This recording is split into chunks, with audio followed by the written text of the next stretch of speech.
They're not 5 random, friendless orphans that met in a tavern and have no reason to work together. They're a group, they're a team, maybe they're even a family. Here's why group concepts will help you and your players have better roleplay, and 5 great ones you can use. Hi, I'm Marcus. I've been a GM for more than 40 years, and the things I found that worked, I'm sharing with you. Stay until the end for a wonderful idea for how to design your adventure sessions for maximum enjoyment. Why do we want a group concept? What problem is it fixing? Well, when people come to your adventures with pre-written characters, often it's very hard to then merge them together. It's even harder for there to be a reason why, once the events that surprise them have finished unfolding, they'll stick together. Wouldn't it be better if they had shared history? Wouldn't it be better if they could banter about their escapades off screen? I think it is. And I'm going to give you 5 great ideas for that. Now, none of these will work if you've got 4 players who want to do this and 1 who doesn't. So this might be a good thing to do at the start of a new campaign, and I would suggest having it included in the campaign pitch, either which group you're going to use as the template, or that session 0 will include deciding between a list of things they can use to then generate characters within. Because what we want to do is have them decide on the group concept and then create characters within it. All of these are fun for them to play, fun for you to referee, and there's great hooks in them for plot and for character interaction that will make your game much more entertaining. Hit the subscribe button now. All the other videos are just like this. Before the first one, I will say yes, there are games that have this baked into their structure. Masks and Monster Hearts use a classroom to bring a group together.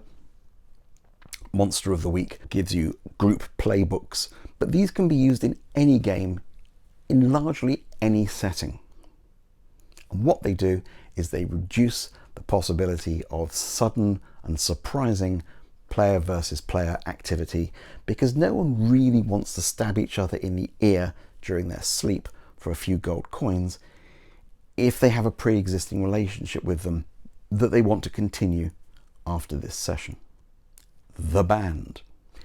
In D&D, this does not have to be all bards. In fact, it could include no bard at all.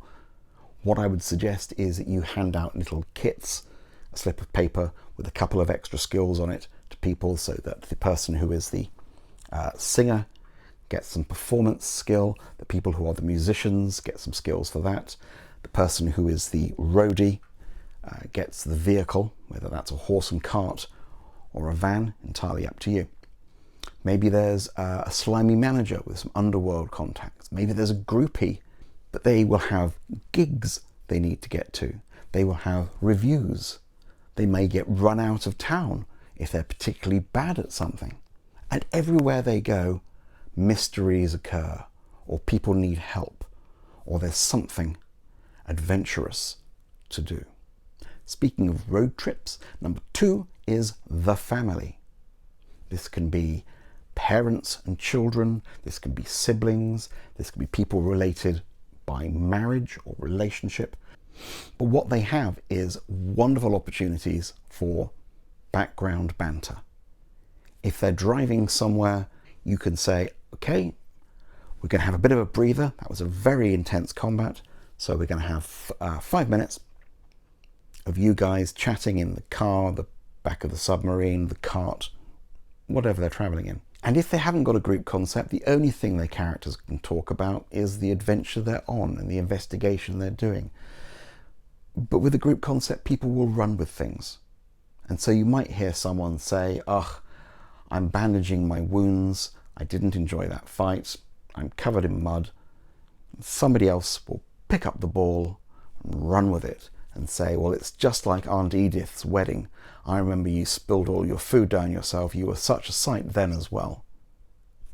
and then they come back, and then somebody else chips in, and then it's, why are you guys always arguing? And we have roleplay. And it's glorious. Number 3, the crew of a shared resource. A spaceship in a sci-fi game, it needs people to fly it, repair it, navigate it, own it, defend the other members of the crew from attacks. Think Firefly. The crew of a pirate ship doesn't have to be evil. Think about One Piece. Doesn't have to be a vehicle. Midway between the city vampires and the forest werewolves, there's that one diner where everyone who works there is in on what's going on, but nevertheless finds themselves embroiled in supernatural politics. They're the ones that people go to investigate their missing ghoul cousin, or what happened to Uncle Elias's magical tome. That's going to need a bartender, owner, chef, DJ, waiters, regulars. Think Cheers, but with a lot of undead. Again, wonderful opportunities for banter and hooks for the GM when someone goes missing. 4 is the thinly veiled, or perhaps not veiled at all, steal. Say to your players, we're going to use the roles from Scooby-Doo, and we're going to have a mystery machine on the high seas, in space, in 12th century France. Or look at Buffy the Vampire Slayer, the brash chosen one who thinks it's their destiny to save the world. What if that's just bravado? The older, wiser, not actually father figure. Or father. Combine. 5. The only competent people in town. You've got a small town in rural America, forest-covered Germany, orbiting the planet Neptune. And the only people in town who've got the faintest idea what's going on with the grand conspiracy are the ones that the players represent. But they're not just 5 random people. They're the Chamber of Commerce. You've got the bar owner, you've got the mayor, you've got the sheriff, you've got the guy who runs the garage, and so on. It gets around that great problem with an investigative game, which is, well, why don't they go to the police? Well, one of the player characters is actually the sheriff, and they're desperately trying to keep all of this madness away from their poor deputies. This works particularly well in a game like Monster of the Week if you shuffle slightly the roles.